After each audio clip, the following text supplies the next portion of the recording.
Sir, are you absolutely sure this baby belongs to you? Darius Thompson looked up from his 8-month-old daughter, Hope, who was starting to fuss in his arms at Phoenix Sky Harbor Airport. The gate agent, Sophia Martinez, stared at him with barely concealed suspicion, her fingers hovering over her keyboard like she was preparing to call security. "Excuse me." Darius shifted Hope to his other arm, trying to keep his voice level. He was used to this by now. 8 months of being a single black father had taught him that everywhere he went with Hope, people questioned whether she was really his. "I need to see additional documentation proving parental custody," Sophia continued, her voice sharp and official. "We've had issues with child trafficking recently." Darius glanced around the gate area. A white father with 2 toddlers had just walked through without showing anything beyond his boarding pass. A Hispanic mother with an infant hadn't been questioned at all, but here he stood being treated like a criminal for the crime of traveling with his own daughter. He pulled out his phone and showed Sophia the birth certificate he'd learned to keep readily available. Hope Thompson, father, listed as Darius Thompson. Same last name on his ID. "This could be forged," Sophia muttered, barely glancing at the documents. Behind him, in line, a woman with kind eyes and tired shoulders watched the interaction with growing concern. Rachel Morgan had buried her mother just 2 weeks ago and was flying home to Boston with her 4-year-old daughter, Lily. She recognized the look on Darius's face because she'd worn it herself countless times. The look of a parent being judged, questioned, found wanting by strangers who thought they knew better. "Ma'am," Darius said quietly, his patience wearing thin. "I have a confirmed seat on this flight. My daughter and I have been through security. We're just trying to get home." Sophia's eyes narrowed. Where's the mother? The question hit like a physical blow. Darius felt his chest tighten, the familiar wave of grief threatening to pull him under. Hope started crying, sensing his distress, and Sophia's expression grew even more disapproving. "She died," Darius said simply. 8 months ago, in childbirth. For a moment, Sophia's facade cracked, but then she recovered her bureaucratic armor, sliding back into place. "I still need to verify this with my supervisor. Is there a problem here?" Rachel Morgan stepped forward, Lily holding tight to her hand. She'd heard enough. "No problem," Sophia replied curtly, "just following protocol." Rachel looked at the other families who'd boarded without question, then back at Darius and Hope. "What kind of protocol requires harassing a grieving father?" Darius looked at this stranger who'd just spoken up for him. She had shoulder-length brown hair, tired green eyes, and the kind of quiet strength that came from carrying heavy burdens alone. Lily peeked out from behind her mother's legs, a small girl with blonde curls and curious blue eyes. "It's okay," Darius told Rachel softly. "I'm used to it." "Well, you shouldn't have to be."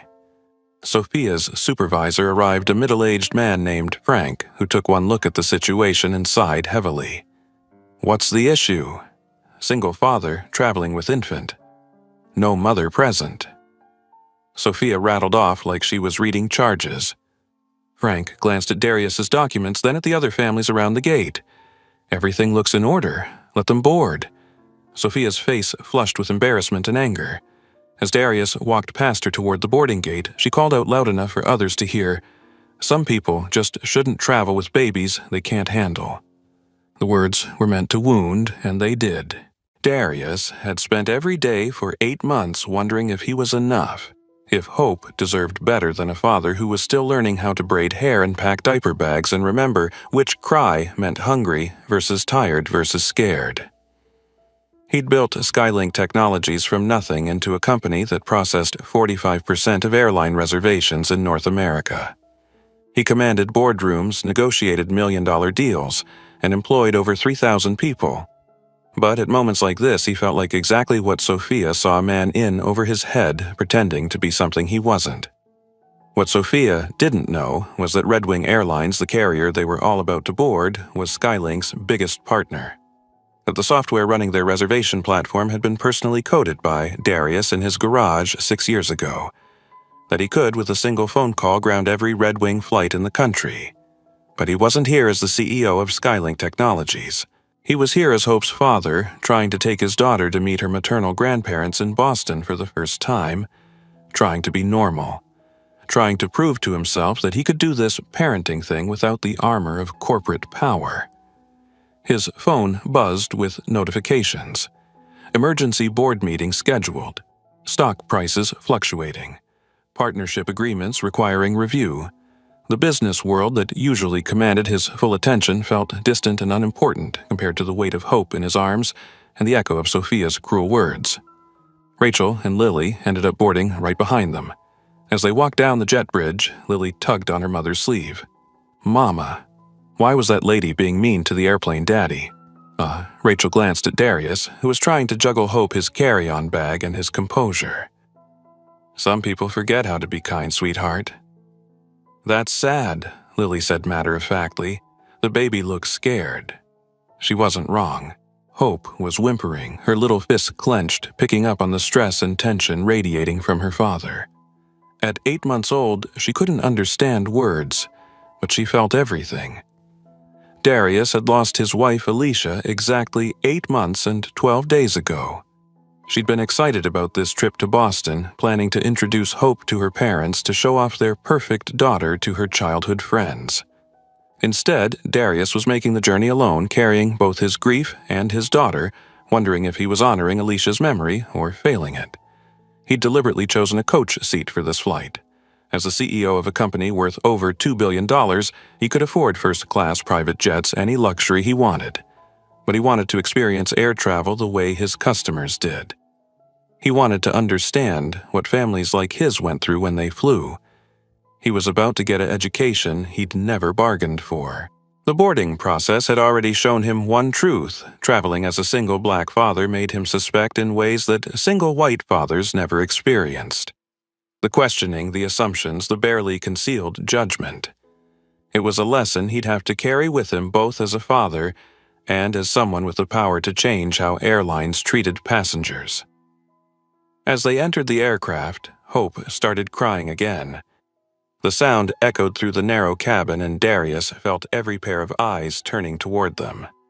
Some sympathetic, some annoyed, all watching to see if he could handle what was coming next. He had no idea that the woman walking behind him, the one whose daughter had called him Airplane Daddy, was about to change both their lives forever. And he had no idea that in less than 2 hours his carefully maintained anonymity would be shattered, his corporate identity revealed, and the entire airline industry would be forced to confront its own biases because of what was about to happen in Seat 14C. Rachel settled Lily into their assigned seats across the aisle and watched as Darius struggled with Hope's car seat. The flight attendant walked past without offering help, her eyes already showing the kind of irritation that suggested this was going to be a long flight. Hope's cries were getting louder, and Rachel could see Darius starting to panic. She knew that feeling.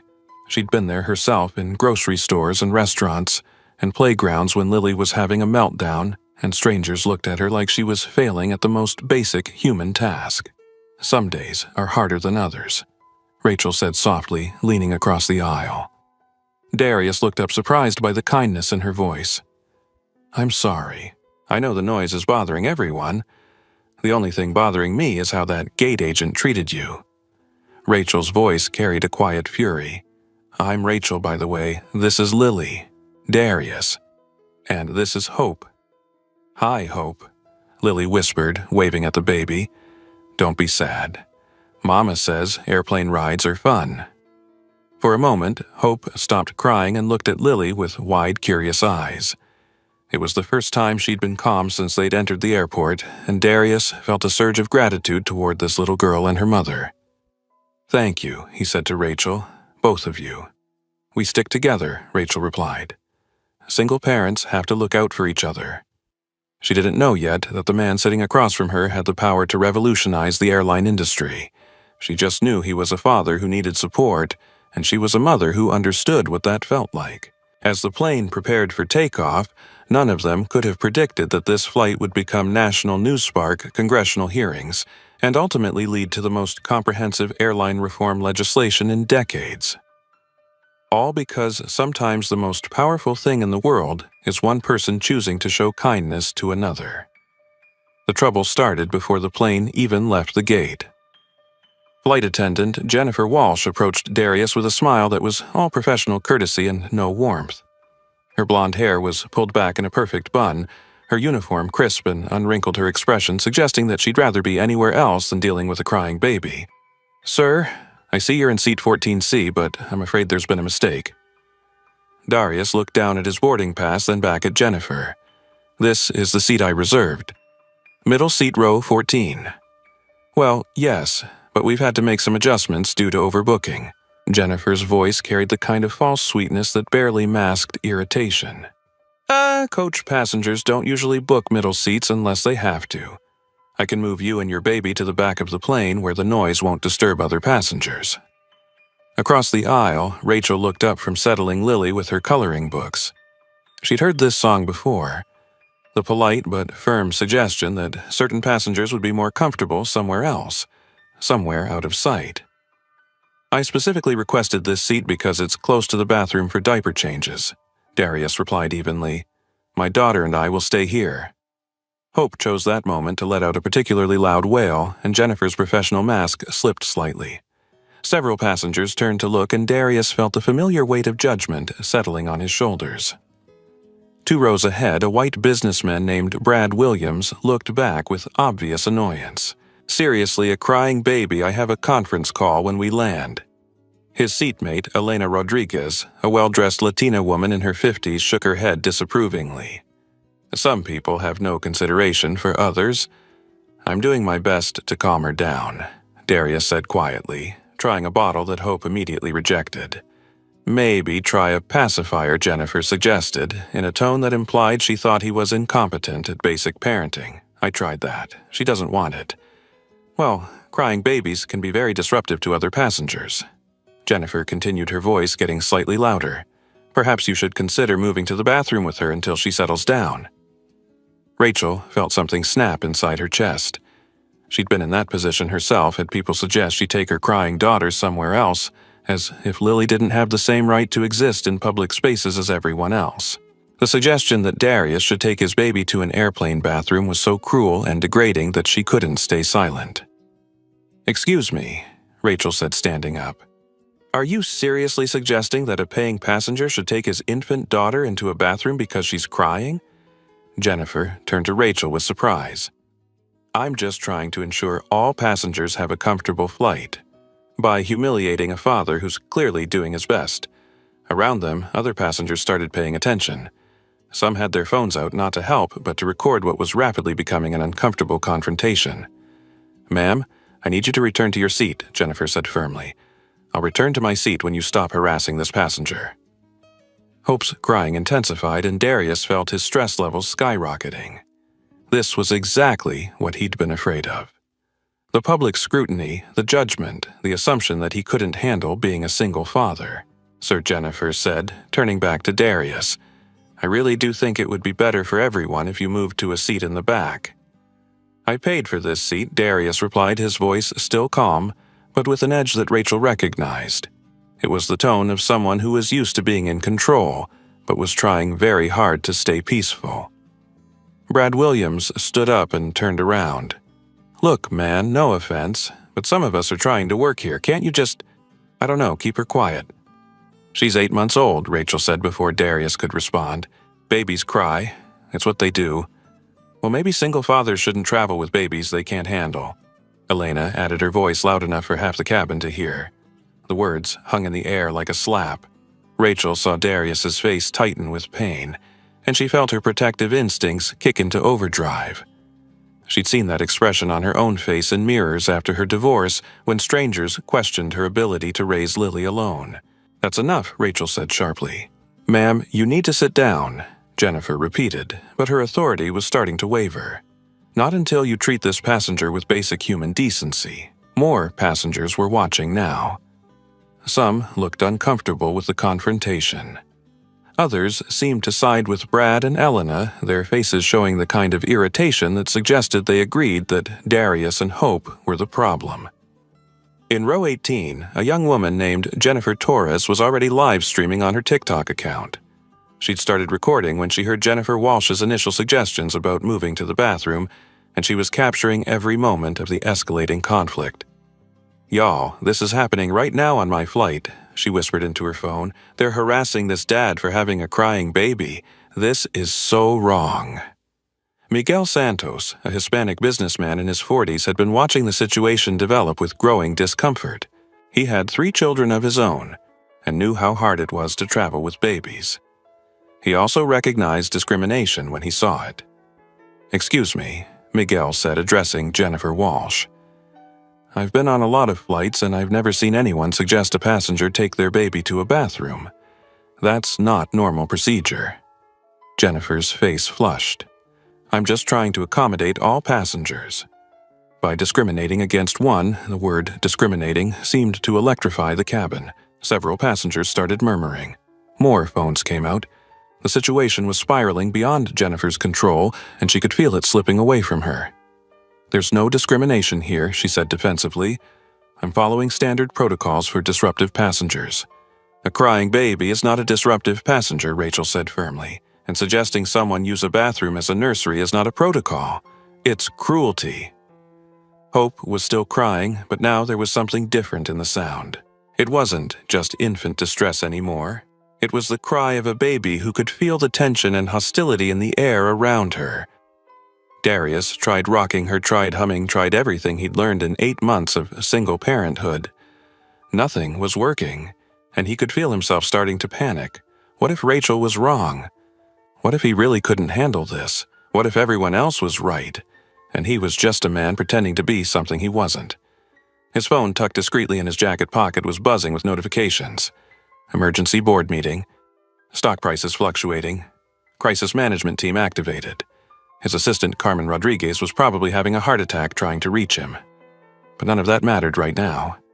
Right now, he was just a father with a crying baby in a cabin full of strangers judging his every move. Sir Jennifer said, her patience clearly exhausted. "I'm going to have to ask you to either move to the back of the plane or consider deplaning until your baby is calmer." The suggestion was so outrageous that even some of the passengers who'd been annoyed by Hope's crying looked shocked. "You can't kick someone off a plane for having a crying baby," Miguel said incredulously. "I can if they're disrupting other passengers," Jennifer replied. "He's not disrupting anyone," Rachel said, her voice rising. "His baby is crying. That's normal." What's not normal is treating a passenger like a criminal for being a parent. The confrontation had now drawn the attention of the entire coach section. Passengers were choosing sides, some recording on phones, others just watching the drama unfold. And at the center of it all sat Darius Thompson, a man who could buy and sell the airline he was sitting on, being treated like he had no right to exist in public with his daughter. He was about to make a choice that would change everything. But first, the woman across the aisle was going to do something unthinkable. Rachel Morgan had reached her breaking point. She stood up from her seat, stepped across the narrow aisle, and without asking permission, gently took Hope from Darius's arms. The cabin fell silent. It wasn't just that a stranger had taken someone else's baby. It was the way she did it. With confidence, with authority, with the kind of natural movement that suggested she knew exactly what she was doing. Hope's crying stopped almost immediately. Not gradually, not with the fits and starts that sometimes happen when babies are soothing themselves. She stopped all at once, as if someone had flipped a switch. "How did you?" Rachel started. "She doesn't need fixing," Rachel said, softly cradling Hope against her shoulder. "She needs defending." Jennifer Walsh stood frozen, unsure how to handle this development. She'd been preparing to call the captain, maybe even ground security, to deal with what she saw as an escalating disruption. But now the baby was calm. The situation had changed, and she was the one who looked unreasonable. "Ma'am, you can't just take someone else's child," Jennifer said weakly. "I'm not taking her," Rachel replied, her voice steady and sure. "I'm helping her father, the way any decent person would." She turned slightly so that more passengers could see Hope's peaceful face. The contrast was stark and undeniable. Minutes ago, this baby had been inconsolable. Now, she was content, her little fingers wrapped around Rachel's hair, her breathing slow so and even. The problem was never the baby, Rachel continued, addressing not just Jennifer, but the entire cabin. The problem was how you were treating her father. Brad Williams shifted uncomfortably in his seat. Elena Rodriguez suddenly found her magazine very interesting. The passengers who had been so vocal about their annoyance moments before were now conspicuously quiet. Lily Morgan peeked over the seatback, her 4-year-old wisdom cutting through the adult confusion. Mama, why were they being mean to the airplane daddy out of the mouths of babes? The simple question hung in the air, highlighting the absurdity of what had just happened. A child could see what the adults had missed: a father loving his daughter, a family trying to travel in peace. "Sometimes people forget how to be kind, sweetheart," Rachel said, still holding Hope, who was now looking around the cabin with curious, alert eyes. "That's very sad," Lily said solemnly. Then to Darius, "Don't worry, airplane daddy, Mama fixes everything." Despite everything, Darius smiled. "Your mama is pretty amazing." "I know," Lily said matter-of-factly, settling back into her seat with her coloring books. Jennifer Torres, still live-streaming from row 18, was capturing every moment. Her TikTok viewers were exploding with comments, and she could see the view count climbing rapidly. "Y'all, this woman just did the most beautiful thing," she whispered into her phone. She stood up, took this man's baby, and the baby stopped crying immediately. "Like, this is what humanity looks like." Miguel Santos leaned across the aisle towards Darius. "Your daughter's in good hands." "I can see that," Darius replied, watching Rachel sway gently with Hope. There was something about the way she held his daughter that was both completely natural and deeply moving. It wasn't just technical competence. It was the kind of intuitive care that comes from understanding what it means to be responsible for a small, vulnerable life. "Are you a nurse?" Darius asked. "Pediatric ICU," Rachel confirmed. "But this isn't about medical training. This is about recognizing when someone needs support instead of judgment." She looked directly at Jennifer Walsh. "This man has been nothing but polite and respectful. He's trying his best in a difficult situation. Instead of helping him, you've humiliated him. Instead of showing compassion, you've shown cruelty." Jennifer's face was flushed with embarrassment and anger. She wasn't used to being called out so directly, especially not in front of a cabin full of passengers who were now clearly on Rachel's side. "I was following protocol," Jennifer said defensively. "Show me the protocol that says crying babies belong in bathrooms," Miguel challenged. "Show me the protocol that treats single fathers differently than single mothers," added a voice from the back of the cabin. Jennifer couldn't, because no such protocol existed. What she'd been following wasn't company policy. It was bias, pure and simple. The kind of unconscious prejudice that sees a black man with a crying baby and assumes incompetence instead of recognizing a parent having a normal parenting moment. Captain Robert Anderson's voice came over the intercom. "Ladies and gentlemen, we're experiencing a slight delay in our departure. We'll have you in the air shortly." The delay wasn't weather-related. Jennifer had pressed the call button for backup, and the captain was now being briefed on a passenger situation that was rapidly becoming a public relations nightmare. Rachel continued to hold Hope, who was now not just calm but actively engaged with her surroundings. She was looking at the other passengers, babbling softly, reaching for Rachel's face with the tiny, curious fingers. "She's beautiful," Rachel said to Darius. "What's her name, Hope?" "That's perfect." Rachel's voice was soft with understanding. Hope after heartbreak. Light after darkness.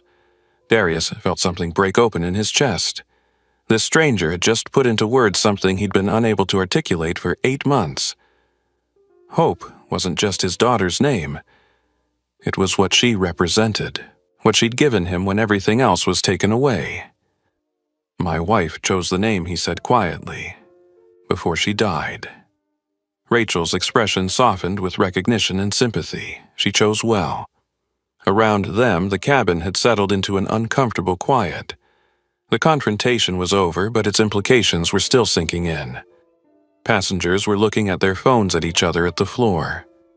The easy assumptions they'd made minutes earlier were crumbling under the weight of what they'd witnessed. A crying baby hadn't been the problem. A father struggling hadn't been the problem. The problem had been their response to normal human situations with suspicion and judgment instead of empathy and support.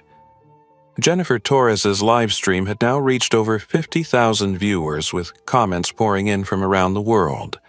Parents sharing their own stories of discrimination. People calling for accountability. Others just expressing amazement at Rachel's simple act of kindness. But the real storm was just beginning.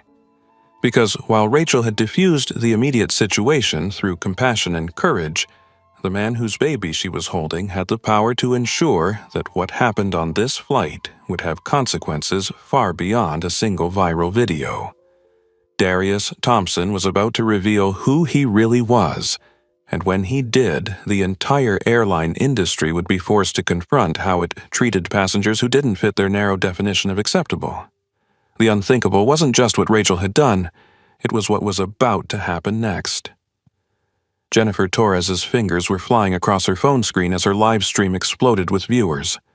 What had started as a casual documentation of her flight was turning into something much bigger. "Okay, chat is going absolutely crazy right now," she whispered into her phone, trying to keep her voice low while capturing the ongoing drama. "We're at 60,000 viewers and climbing.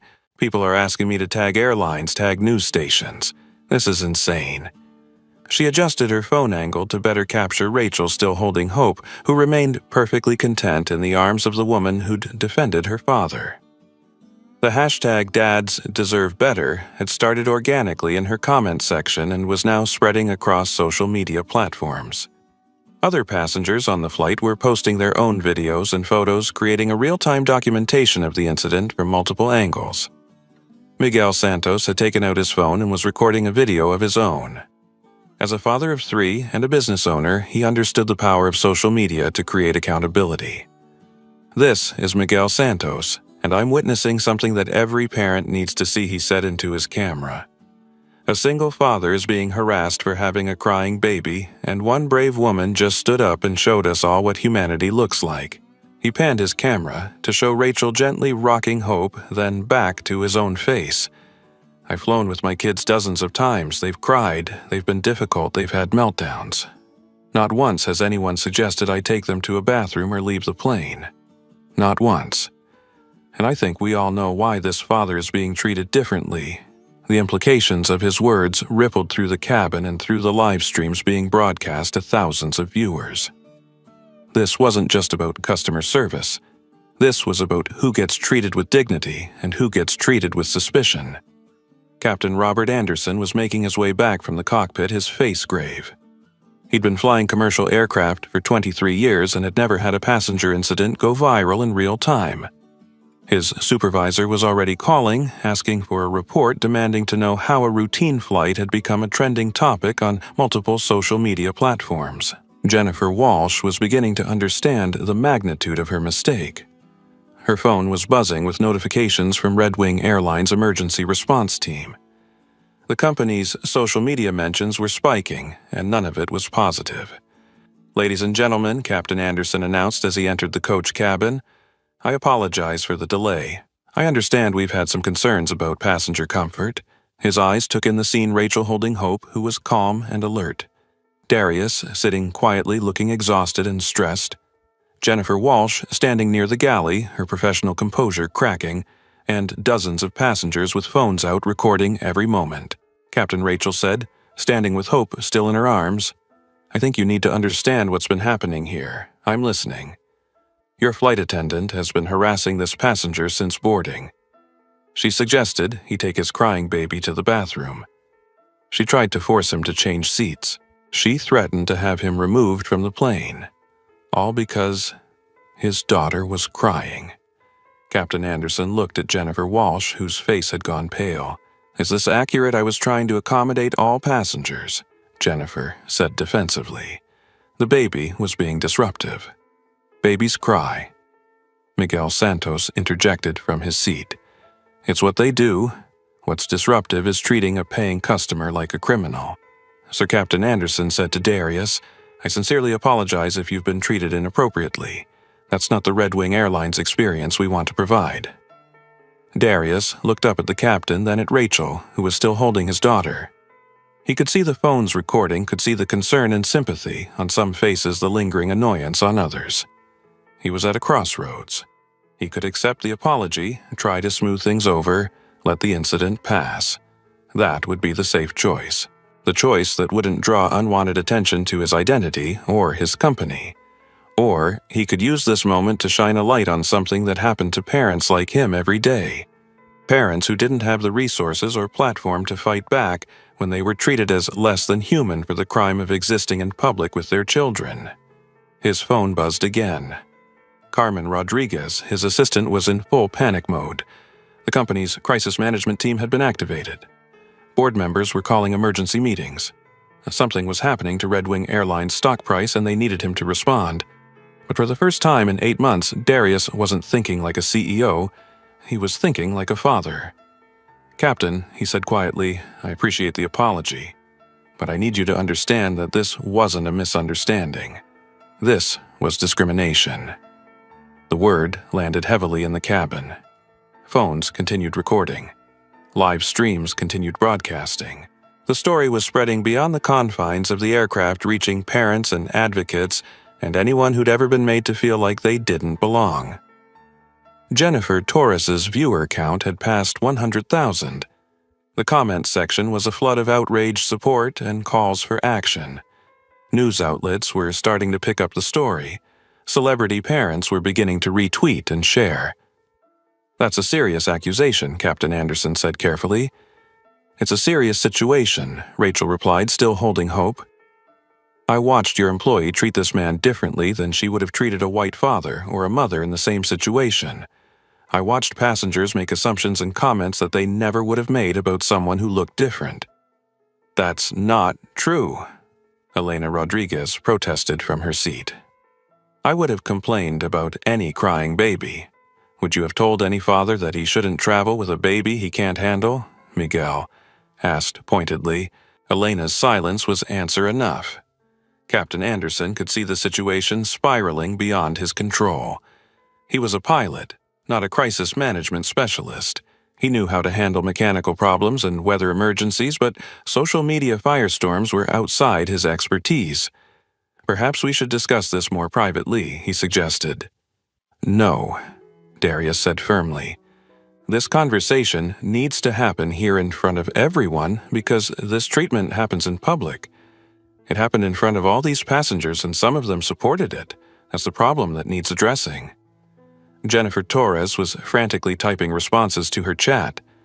Major news outlets were now messaging her directly asking for permission to use her footage. The story was growing beyond anything she'd expected when she'd started recording. "Update for everyone watching," she whispered into her phone. "The captain is here now, and this dad is not backing down. He's calling it what it is. Discrimination.